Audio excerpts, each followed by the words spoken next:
আসসালামু আলাইকুম। এটিএন বাংলা সংবাদে সবাইকে স্বাগত জানাচ্ছি। আমি মারিয়া চৌধুরী। পুলিশ কোনো দল বা গোষ্ঠীর লাঠিয়াল বাহিনী নয় বলে মন্তব্য করেছেন স্বরাষ্ট্রমন্ত্রী সালাউদ্দিন আহমদ। রাজশাহীর সারদা পুলিশ একাডেমিতে কুচকাওয়াজ অনুষ্ঠানে তিনি বলেন, আইনের শাসন প্রতিষ্ঠায় দায়িত্বশীল ভূমিকা পালন করতে হবে পুলিশকে। এই সময় তিনি আরও জানান, আগস্ট মাসকে কেন্দ্র করে আওয়ামী লীগ যেন কোনো অস্থিতিশীল পরিবেশ তৈরি করতে না পারে, সেজন্য সারা দেশে আইন শৃঙ্খলা বাহিনীকে সতর্ক থাকার নির্দেশ দেওয়া হয়েছে।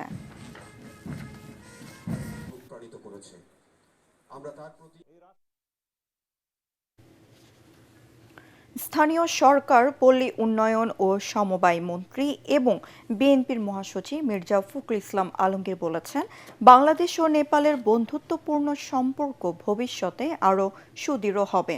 দুই দেশের সহযোগিতা জনগণের কল্যাণ ও উন্নয়নে নতুন দিগন্ত উন্মোচন করবে। ঠাকুরগাঁও ডায়াবেটিক সমিতির আয়োজনে বাংলাদেশ নেপালের যৌথ উদ্যোগে ফ্রি আই ক্যাম্প 2026-এর উদ্বোধনে প্রধান অতিথির বক্তব্যে তিনি এসব কথা বলেন।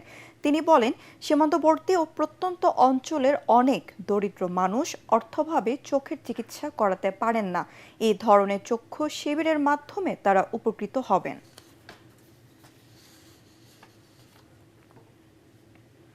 ঢাকার চারপাশে 110 কিলোমিটার নৌপথে ওয়াটারবাস সহ নৌ পরিবহন নিশ্চিত করার কাজ করছে সরকার। সচিবালয়ে ঢাকার চারপাশ বৃত্তাকার নৌপথ উন্নয়ন সংক্রান্ত সমন্বিত বৈঠক শেষে সাংবাদিকদের এই কথা জানান সড়ক ও নৌ পরিবহন মন্ত্রী শেখ রবিউল আলম। তিনি জানান, ঢাকা চারপাশে 4টি নদীতে নৌপথ চলাচল নিশ্চিতে কাজ করছে সরকার। 424টি জায়গায় বর্জ্য অপসারণ করে দূষণমুক্ত করে নৌপথে অবাধে চলাচল নিশ্চিত করার পরিকল্পনা দিয়েছে সরকার।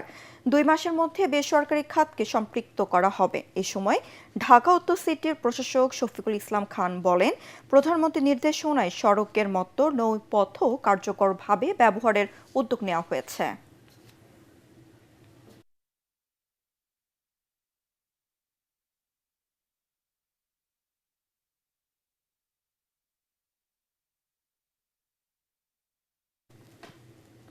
নতুন প্রজন্মের জন্য বাসযোগ্য পৃথিবী গড়তে নবায়নযোগ্য জ্বালানির বিকল্প নেই বলে জানিয়েছেন প্রধানমন্ত্রীর অর্থ ও পরিকল্পনা উপদেষ্টা রাশেদ আল মাহমুদ তিতুমির। দুপুরে রাজধানী পল্টনের ইকোনমিক রিপোর্টার্স ফোরাম আয়োজিত বিকেন্দ্রীয় নবায়নযোগ্য জ্বালানি শীর্ষক আলোচনায় এই কথা বলেন তিনি। এ সময় উন্নত দেশের মতো বাংলাদেশের সোলার এনার্জি ব্যবহারের নীতি সহায়তা ও সামাজিক আন্দোলন গড়ে তোলার দাবি জানান বক্তারা। সরকারের সমালোচনা অপরাধ নয়, তবে রাষ্ট্রের বিরুদ্ধে বলা অপরাধ হিসাবে গণ্য হবে বলে জানিয়েছেন তথ্যমন্ত্রী জহিরুদ্দিন স্বপন। ঢাকা বিশ্ববিদ্যালয়ের গণসংযোগ ও সাংবাদিকতা বিভাগের প্রতিষ্ঠাবার্ষিকীর আলোচনায় তিনি এসব কথা বলেন।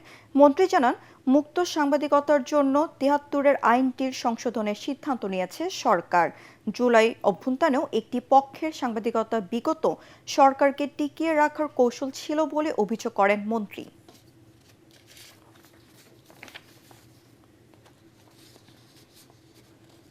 আন্তর্জাতিক গাজা উপত্যকায় ইসরায়েলি বাহিনীর হামলায় অন্তত 8 ফিলিস্তিনি নিহত হয়েছেন। স্থানীয় কর্মকর্তারা জানিয়েছেন, মধ্য গাজার দেইর আল বালা শহরে একটি বাড়িতে হামলায় অন্তত 2 জন নিহত ও কয়েকজন আহত হন। এছাড়া উত্তর গাজা সিটির একটি অ্যাপার্টমেন্টে হামলায় আরও 3 জন নিহত হয়েছেন। গাজা যুদ্ধবিরতি চুক্তি বাস্তবায়নে 15 দফা রোডম্যাপ প্রকাশের 2 দিন পরেই রোববার এসব হামলার ঘটনা ঘটল। হামাস নিষ্ক্রিয়করণ সহ মার্কিন প্রেসিডেন্ট ডোনাল্ড ট্রাম্পের বোর্ড অব পিস বাস্তবায়নের পথে থাকলেও তেল আবিব এই উদ্যোগকে অগ্রহণযোগ্য বলে দাবি করে হামাসকে লক্ষ্য করে অভিযান অব্যাহত থাকার কথা জানায়। পরবর্তী সংবাদ দেখার আমন্ত্রণ জানিয়ে এখনকার মতো শেষ করছি।